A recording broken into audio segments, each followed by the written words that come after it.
Welcome to the Simple Logistics channel. Today I'm going to talk a little bit with you about the Postal Service. So lately there is a lot of discussion about the privatization of the Postal Service, both here in Brazil where I live and also in the US. So you can read on the news that there is a growing opinion about privatizing these postal services. So let me give you my personal opinion as an expert in logistics, peppered with a little bit of facts, some numbers. So you will see why I have this opinion. So both the US and Brazil are very large countries. So Brazil, for example, is the size of Western Europe or maybe a little bit bigger than that. So you could fit several European countries inside the area, the continental area of Brazil. Same thing for the US. The US has another problem, has a lot of parts that are far away from the continent, like Alaska, Hawaii, Puerto Rico. So if I remember well, the US has over 19,000 cities. The United States Postal Service has to have post offices in most of the cities, if not all of them.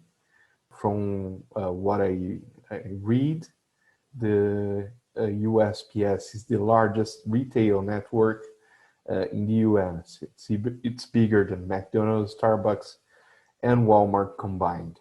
So it's huge. It's a huge structure. It's a huge network. The same thing for the Postal Service here in Brazil. In some places in Brazil, there are no roads. So the Postal Service operates boats to deliver mail to these regions. And the amount of mail, it seems, it's counterintuitive. You would think the amount of mail these days would be less than it was because of the internet and email and electronic communications in general, but it is not. So the volume of mail that we receive is still a lot, and postal services everywhere, they also carry packages, usually with a better rate than other transportation companies. So the USPS, for example, delivers 10 times more objects than FedEx and UPS combined. So they work together also a lot. USPS and FedEx sometimes pay the Postal Service to deliver packages by ground, the last mile for them. And the USPS also pays UPS and FedEx for air transportation for the long haul transportation of their packages. So there is a lot of cooperation also going on there. The Postal Service, both in the US, in Brazil, in all these large countries, is in part responsible for the success of the e-commerce. So a better part of our economy right now is e-commerce. So it's the part of the economy that is growing faster. It's thriving even now with the pandemics. It's growing even more than before. These companies rely on good, reliable, affordable transport provided by the postal services everywhere. It wasn't for these network, for this capillarity, they couldn't offer, their products everywhere in the country. So customers, in far away locations, Hawaii, Alaska, even in some rural areas, they would be kind of left out of these economic revolution that we are living. And because of the size of the postal services, very few companies could bid if these were to be auctioned, for example, in a privatization auction. So the prices that these companies would pay on the assets of the postal service, uh, it's not a great price. So, in my opinion, it's not good business to sell the postal services. I think the postal services in most of these big countries should keep being government run, especially because they were created with the intent of democratizing access to information, providing secure communications for people.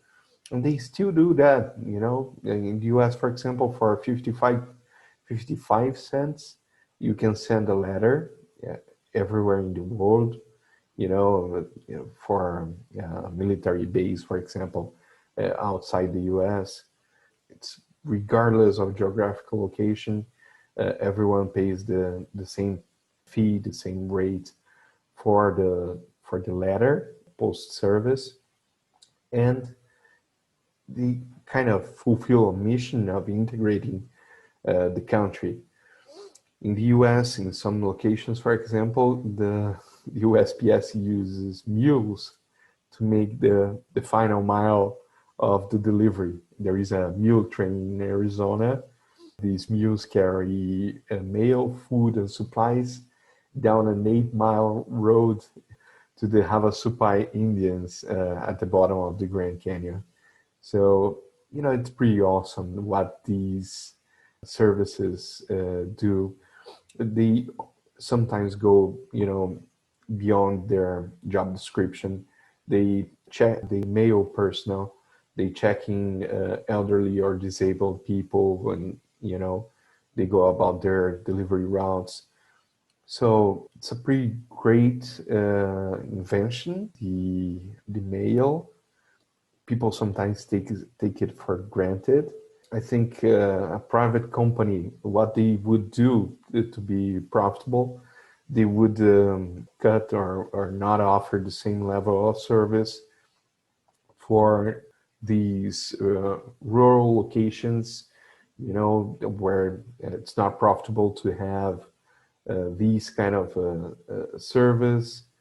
They would left out a lot of people, and maybe even our privacy wouldn't be guaranteed, because private companies could check, how much mail do you get, how many packages do you get, from where you are receiving those packages, transform that into metadata and sell it. It wouldn't be the first time they do it. So for all these reasons, I think the Postal Service should continue to be a public service, should continue to be run by governments everywhere. Maybe the management has to change.